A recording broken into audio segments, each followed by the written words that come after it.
2 Samuel pasal 19. Lalu diberitahukanlah kepada Yoab, ketahuilah raja menangis dan berkabung karena Absalom. Pada hari itulah kemenangan menjadi perkabungan bagi seluruh tentara, sebab pada hari itu tentara itu mendengar orang berkata, raja bersusah hati karena anaknya.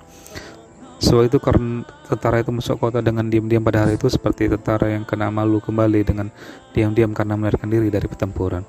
Raja menyelubungi mukanya dan dengan suara nyaring merataplah raja, anakku Absalom, Absalom, anakku, anakku. Lalu masuklah Yoab menghadap raja di kediamannya, serta berkata, pada hari ini engkau telah mempermalukan semua hambamu yang telah menyelamatkan nyawamu pada hari ini, dan nyawa anakmu, anak-anakmu laki-laki dan perempuan, dan nyawa istri-istrimu, dan nyawa gundik-gundikmu, dengan mencintai orang yang membenci kepadamu, dan dengan membenci orang-orang yang cinta kepadamu. Karena pada hari ini engkau menunjukkan bahwa panglima-panglima dan anak buah tidak berarti apa-apa bagimu. Bahkan aku mengerti pada hari ini bahwa seandainya Absalom masih hidup dan kami semua mati pada hari ini, maka hal itu kau pandang baik. Oleh sebab itu bangunlah, pergilah keluar dan bicaralah menenangkan hati orang-orangmu. Sebab aku bersumpah demi Tuhan, apabila engkau tidak keluar, maka seorang pun tidak akan ada yang tinggal bersama-sama dengan engkau pada malam ini.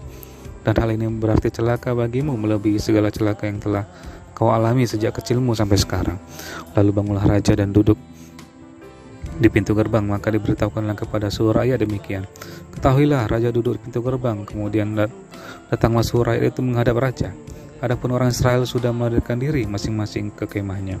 Ayat 9, pemikiran untuk membawa Daud kembali. Seluruh rakyat dari semua suku Israel berbantah-bantah, katanya, raja telah melepaskan kita dari tangan musuh kita. Dialah yang telah menyelamatkan kita dari tangan orang-orang Filistin, dan sekarang ia sudah melarikan diri dari dalam negeri karena Absalom. Tetapi Absalom yang telah kita urapi untuk memerintah kita sudah mati dalam pertempuran. Maka sekarang mengapa kamu diam berdiri dengan tidak membawa raja kembali? Raja Daud telah menyuruh orang kepada Zadok dan Abiatar imam itu dengan pesan, berbicaralah kepada para tua-tua Yehuda demikian, mengapa kamu menjadi yang terakhir untuk membawa raja kembali ke istananya? Sebab perkataan seluruh Israel telah sampai kepada raja, kamulah saudaraku, kamulah darah dagingku, mengapa kamu menjadi yang terakhir untuk membawa raja kembali? Dan kepada Amasa haruslah kamu katakan, bukankah engkau darah dagingku? Beginilah kiranya Allah menghukum aku. Bahkan lebih lagi daripada itu, jika engkau tidak tetap menjadi panglimaku menggantikan Yoab. Demikianlah dibelokkannya hati semua orang Yehuda secara serentak, sehingga mereka menyuruh menyampaikan kepada raja pesan ini, kembalilah tuanku dan semua anak buahmu. Ayat 15, raja berangkat pulang, Shimei menyongsong raja. Lalu berangkatlah raja pulang dan sampailah ia ke tepi sungai Yordan. Sementara itu orang Yehuda telah sampai ke Gilgal untuk menyongsong raja dan untuk membawa raja menyeberang sungai Yordan. Juga Shimei bin Gera orang Benyamin yang datang dari Bahurim itu cepat-cepat datang bersama-sama dengan orang-orang Yehuda untuk menyongsong raja Daud. Juga ada 1.000 orang dari daerah Benyamin bersama-sama dengan dia dan Ziba, hamba keluarga Saul, dan ke-15 anaknya laki-laki dan ke-20 hambanya bersama-sama dengan dia datang tergesa-gesa ke sungai Yordan mendahului raja. Lalu menyeberang dari tempat penyeberangan untuk menyeberangkan keluar raja dan untuk melakukan apa yang dipandangnya baik. Maka Shimei bin Gera sujud kepada raja ketika raja hendak menyeberangi sungai Yordan dan berkata kepada raja, janganlah kiranya tuanku tetap memandang aku bersalah, dan janganlah kiranya tuanku mengingat kesalahan yang telah dilakukan hamba-Mu ini pada hari tuanku raja keluar dari Yerusalem. Janganlah kiranya raja memperhatikannya lagi. Sebab hamba-Mu ini tahu bahwa hamba telah berbuat dosa, dan lihatlah, pada hari ini akulah yang pertama-tama datang dari seluruh keturunan Yusuf untuk menyongsong tuanku raja. Lalu berbicara Abisai anak Zeruya, katanya, bukankah Shimei patut dihukum mati karena ia telah mengutuki orang yang diurapi Tuhan? Tetapi Daud berkata, apakah urusanku dengan kamu, hai anak-anak Zeruya, sehingga kamu pada hari ini menjadi lawanku? Masakan pada hari ini seorang dihukum mati Israel? Sebab bukankah aku tahu bahwa aku pada hari ini adalah raja atas Israel? Kemudian berkatalah raja kepada Shimei, engkau tidak akan mati. Lalu raja bersumpah kepadanya. Ayat 24, Mephiboset menyongsong raja. Juga Mephiboset bin Saul menyongsong raja. Ia tidak membersihkan kakinya dan tidak memelihara janggutnya, dan pakaiannya tidak cucinya sejak raja pergi sampai hari ia pulang dengan selamat. Ketika ia dari Yerusalem menyongsong raja, bertanya raja kepadanya, mengapa engkau tidak pergi bersama-sama dengan aku, Mephiboset? Jawabnya, ya tuanku raja, aku ditipu hambaku. Sebab hambamu ini berkata kepadanya, pelanailah keledai bagiku, supaya aku menungganginya dan pergi bersama-sama dengan raja, sebab hambamu ini timpang. Ia telah memfitnah hambamu ini kepada tuanku raja, tetapi tuanku raja adalah seperti malaikat Allah. Sebab itu perbuatlah apa yang baik tuanku pandang baik. Walaupun seluruh kaum keluargaku tidak lain dari orang-orang yang patut dihukum mati oleh tuanku raja, tuanku telah mengangkat hambamu ini di antara orang-orang yang menerima rezeki dari istanamu. Apakah hakku lagi dan untuk apakah aku menganggarkan tuntutan lagi kepada raja? Tetapi raja berkata kepadanya, apa gunanya engkau berkata-kata lagi tentang halmu? Aku telah memutuskan engkau dan Ziba harus berbagi ladang itu. Lalu berkatalah Mephiboset kepada raja, biarlah ia mengambil semuanya, sebab tuanku raja sudah pulang dengan selamat. Ayat 31. Barzilai ikut mengantarkan raja. Juga Barzilai orang Gilead itu telah datang dari Rogelim dan ikut bersama-sama raja ke sungai Yordan untuk mengantarkannya sampai di sana. Barzilai itu sudah sangat tua, 80 tahun umurnya. Ia menyediakan makanan bagi raja selama ia tinggal di Mahanaim, sebab ia seorang yang sangat kaya. Berkatalah raja kepada Barzilai, ikutlah aku akan melihara engkau di tempatku Yerusalem. Tetapi Barzilai menjawab raja, berapa tahun lagikah aku hidup sehingga aku harus pergi bersama-sama dengan raja ke Yerusalem?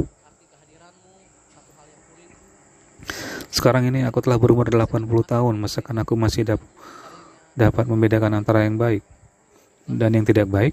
Atau masihkah dapat hambamu ini merasai apa yang hamba makan atau apa yang hamba minum?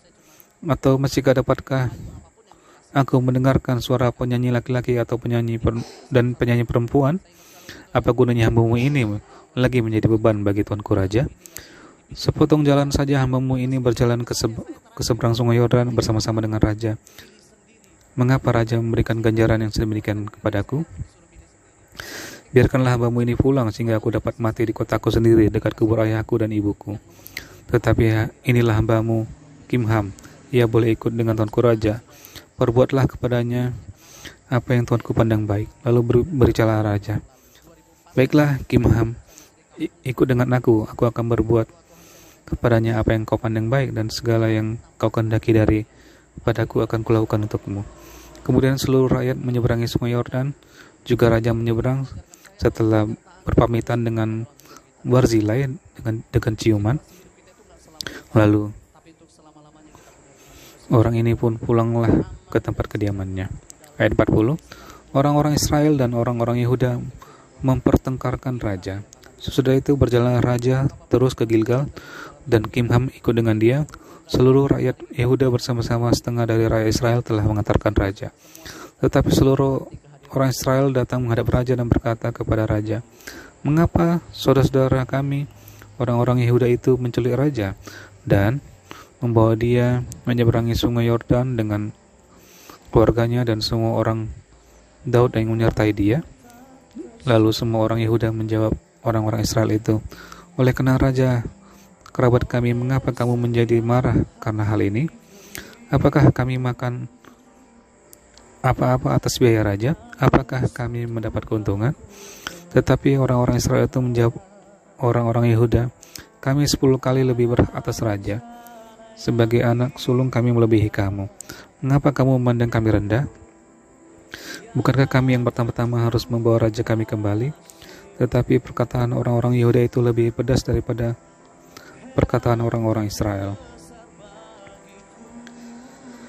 2 Samuel pasal 20. Pemberontakan Seba.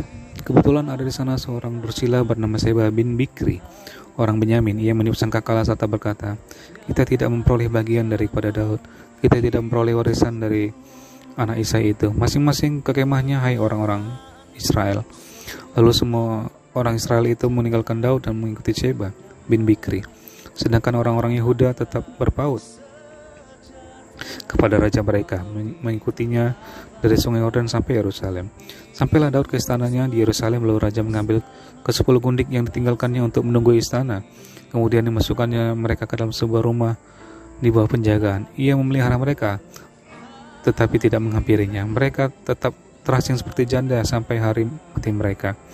Berkatalah raja kepada Amasa, kerahkanlah bagiku orang-orang Yehuda dalam 3 hari, kemudian menghadaplah lagi kemari. Lalu pergilah Amasa mengerahkan orang Yehuda, tetapi ia menunda-nunda tugas itu sampai melewati waktu yang ditetapkan raja baginya.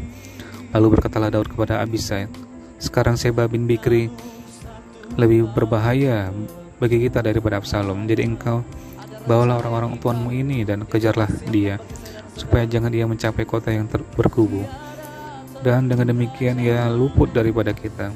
Lalu Yoab, orang Kreti dan orang Pleti dan semua pahlawan keluar menyusul dia. Mereka keluar dari Yerusalem untuk mengejar Seba bin Bikri. Ketika mereka sampai ke batu besar yang di Gibeon, maka Amasa sudah tiba di sana lebih dahulu daripada mereka. Adapun Yoab mengenakan pakaian perang dan di luarnya ada ikat pinggang dengan pedang bersarung terpaut pada pinggangnya. Ketika ia tampil ke muka, terjatuhlah pedang itu. Berkatalah Yoab kepada Amasa, engkau baik-baik saudaraku. Sementara itu tangan kanan Yoab memegang janggut Amasa untuk mencium dia. Amasa tidak awas terhadap pedang yang ada di tangan Yoab itu. Yoab menikam pedang itu ke perutnya sehingga isi perutnya tertumpah ke tanah. Tidak usah dia ditikamnya 2 kali sebab ia sudah mati. Lalu Yoab dan Abisai adiknya terus mengejar Seba bin Bikri, dan seorang dari orang-orang Yoab tinggal berdiri di dekat mayat itu sambil berkata, siapa yang suka kepada Yoab dan siapa yang memihak kepada Daud, baiklah mengikuti Yoab. Dalam pada itu Amasa terguling mati dalam darahnya di tengah-tengah jalan raya. Ketika orang itu melihat bahwa seluruh rakyat berdiri menonton, maka disingkirkannya mayat Amasa dari jalan raya ke pedang, lalu dihamparkannya kain di atasnya, karena dilihatnya bahwa setiap orang yang datang ke sana berdiri menonton. Setelah dijauhkannya mayat itu dari jalan raya, maka semua orang itu berjalan terus mengikuti Yoab untuk mengejar Seba bin Bikri. Seba telah melintasi daerah semua suku Israel menuju Abel Bet Maakah, dan semua orang Bikri telah berkumpul dan mengikuti dia. Tetapi sampailah orang-orang Yoab lalu mengepung dia di Abel Bet Maakah. Mereka menimbun tanah menjadi tembok terhadap kota ini, dan tembok ini merapat sampai ke tembok luar, sedang seluruh rakyat yang bersama-sama dengan Yoab menggali tembok kota itu untuk meruntuhkannya.